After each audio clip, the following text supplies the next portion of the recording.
Hi, எங்கள் குட்டி தோட்டத்தை பார்க்கலாம் வாங்க. எங்கள் சின்ன இடத்துல நாங்கள் வெண்டைக்காய், கொத்தரக்காய் போட்டிருந்தோம். நீங்கள் பார்த்துட்ருக்கிறது இது கொத்தரக்காய் செடி. போட்டு கொஞ்ச நாள் தான் ஆகுது.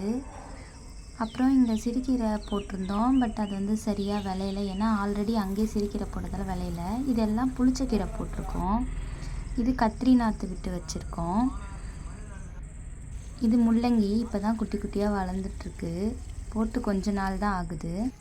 இந்த மாதிரி குட்டி குட்டி செடி வளர்க்குறதுல உங்களுக்கு பிடிக்குன்னா மறக்காமல் எங்கள் சேனலை சப்ஸ்கிரைப் பண்ணிக்கோங்க. இது பார்த்திங்கன்னா புதினா போட்டு வச்சுருக்கோம் கொஞ்சமாக. அதுக்கப்புறம் கத்திரி நாற்று நடலான்னு சொல்லிவிட்டு எங்கள் அம்மா என்னை கூட்டிகிட்டு வந்திருந்தாங்க. அதுக்கு தான். ஸோ அதையும் நான் இன்றைக்கி நட போகிறேன். அதையும் இந்த வீடியோவில் நீங்கள் பார்ப்பீங்க.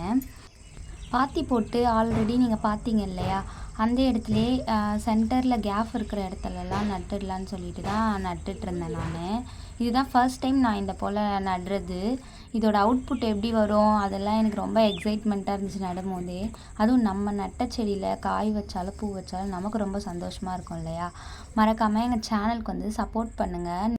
செடியெல்லாம் பெருசாகி கண்டிப்பாக காய் பூ வைக்கும் போதும் நான் வீடியோ போடுறேன். நீங்கள் சப்ஸ்கிரைப் பண்ணால் தான் நிறைய வீடியோஸ் உங்களை சேரும். அதே மாதிரி எனக்கும் ஒரு மோட்டிவேஷனாக எடுத்துக்கிட்டு நானும் இதே போல் நிறைய வீடியோஸ் போஸ்ட் பண்ணுவேன்.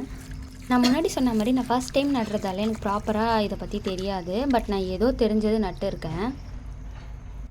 அவ்வளோதான் ஃப்ரெண்ட்ஸ், இதோட இந்த வீடியோ முடியுது. மறக்காமல் நம்ம சேனல் ஸ்டே டியூன்டாக இருங்க. அப்போ தான் நான் நெக்ஸ்ட்டு செடி எப்படி வளர்ந்துச்சு, எவ்வளோ காய் காய்ச்சுதுன்னு சொல்லிட்டு நான் போஸ்ட் பண்ணுவேன். அதையும் நீங்கள் பார்க்க முடியும்.